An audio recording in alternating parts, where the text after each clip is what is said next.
જો તમે બધાની જેમ સેમ કામ કરો છો તો સક્સેસ પણ એવરેજ જ મળશે, પણ જો તમે કંઈક એવું બનાવો જે દુનિયામાં પહેલા નહોતું તો ગેમ ચેન્જ થઈ જાય. આજના વિડીયોમાં આપણે સમજશું પીટર થિલની બુક 0 to 1. આ બુક શીખવે છે કે રિયલ સક્સેસ ઇમિટેશનમાં નથી પણ ઇનોવેશનમાં છે. માનો બે સ્ટુડન્ટ્સ છે, રાજ અને અમિત. રાજે ઓલરેડી પોપ્યુલર બિઝનેસ કોપી કર્યો, સેમ પ્રોડક્ટ સેમ આઈડિયા. અમિતે કંઈક નવું બનાવ્યું, પ્રોબ્લેમ સોલ્વ કરતું યુનિક આઈડિયા. થોડા સમય પછી રાજ કોમ્પિટિશનમાં ફસાઈ ગયો, પ્રોફિટ ઓછો. અમિત મોનોપોલી બનાવી ગયો, માર્કેટનો કિંગ. આ જ ડિફરન્સ છે 0 to 1. 0 થી 1 એટલે કંઈક કમ્પ્લીટલી નવું બનાવવું. 1 થી n એટલે સેમ વસ્તુને કોપી કરીને એક્સપાન્ડ કરવું.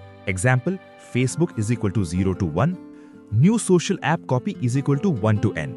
રિયલ વેલ્યુ ક્રિએશન હંમેશા 0 to 1 માં થાય છે. બુક કહે છે કોમ્પિટિશન ડેન્જરસ છે. કોમ્પિટિશનમાં પ્રોફિટ ઓછો, ગ્રોથ સ્લો, સર્વાઇવલ ટફ. મોનોપોલીમાં full control, high profit, long term growth. Goal શું હોવો જોઈએ? મોનોપોલી ક્રિએટ કરવું. Do what others are not doing. Ask yourself, એવું શું છે જે તમે બિલીવ કરો છો પણ દુનિયા અગ્રી નથી કરતી? એ જ તમારી ઓપોર્ચ્યુનિટી છે. સક્સેસફુલ લોકો ફ્યુચર ક્રિએટ કરે છે, વેઇટ નથી કરતા. Example, Elon Musk, electric cars, tesla. લોકો ડાઉટ કરતા હતા પણ આજે ટ્રેન્ડ છે. લેસન, ફ્યુચર બિલ્ડ કરવું છે, ફોલો નહીં. ગ્રેટ કંપની બિલ્ડ કરવા સ્ટ્રોંગ ટીમ અને ક્લિયર વિઝન જોઈએ. ટીમ સેમ ગોલ માટે પેશનેટ હોવી જોઈએ.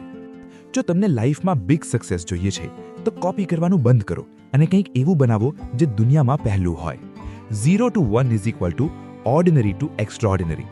તો મિત્રો, આજના ઓડિયો બુકમાં એટલું જ. જો તમને આ ઓડિયો બુક સારી લાગી હોય તો વિડીયોને લાઇક અને અમારી ચેનલને સબસ્ક્રાઇબ કરવાનું ભૂલશો નહીં. અને હા, કોમેન્ટમાં જણાવજો આગળની બુક શેના ઉપર સાંભળવી છે.